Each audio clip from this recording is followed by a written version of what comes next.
Luke Shaman TV here with Chris Millington. So 1-1 draw. What are your thoughts on the game? Yeah, well, first of all, I'd like to thank Alvechurch for hosting us.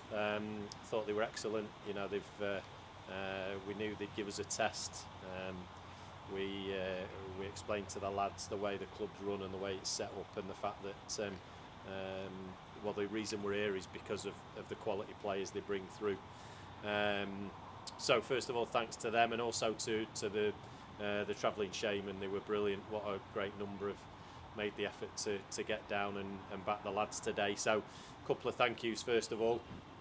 In terms of the game, we probably got what we needed out of it in terms of running.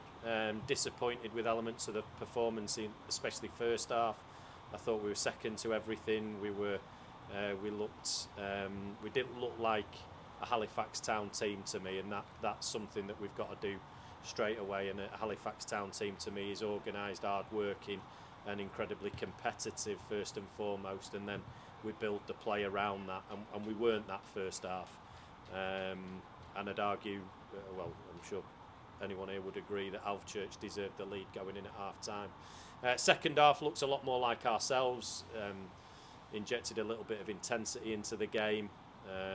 Players stepped up, started winning the duels, landing on second balls, and that resulted in us having a bit more of the play. I think it was a very stop-start. There were a lot of fouls given that maybe won't be once the league season starts, and I think the physios probably had to go on 4 or 5 times, and each time it's been a 3, 4, 5 minute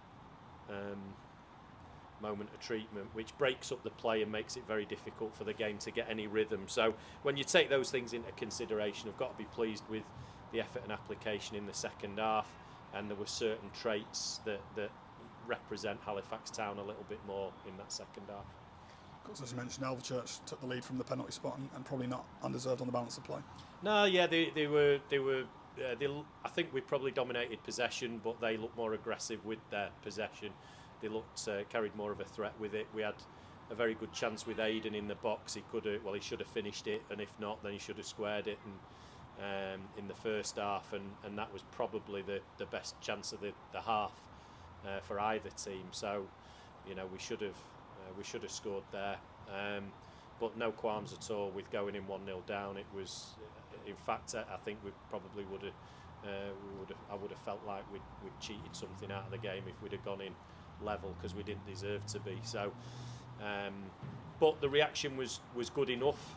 Still an awful lot for 1 or 2 lads to do off the back of today's performance. Some of the lads coming in need to learn what it is to represent Halifax Town and what the non-negotiables are, and a day like today is a great opportunity for them to get that first lesson in those things. Of course, yeah, as you say, in the second half looked a fair bit more up for it, and Jamie Cook, of course, having a goal disallowed for offside, but then being taken off with a bit of a knock as well. Yeah, is it a questionable offside, Luke? Well, I'm not too sure, the angle against me. Yeah, okay. So, yeah, uncertain. It seemed that,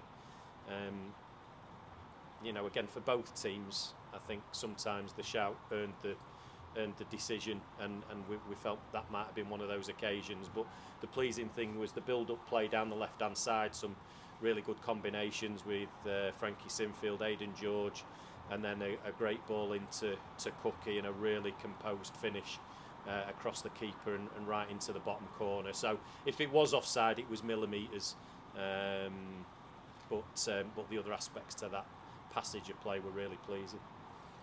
Obviously came off a little bit later with looked like a bit of a knock there as well. Yeah, he seems to be all right. The physios just give him a quick assessment, and we hope that it's something and nothing, just a bit of soreness. So the substitution was precautionary over and above anything else. So hopefully he'll be all right to be available for the weekend. And of course it was Aidan George getting the goal. Had just narrowly missed a free kick a little bit earlier before finding the top corner. Yeah, he hadn't narrowly missed it.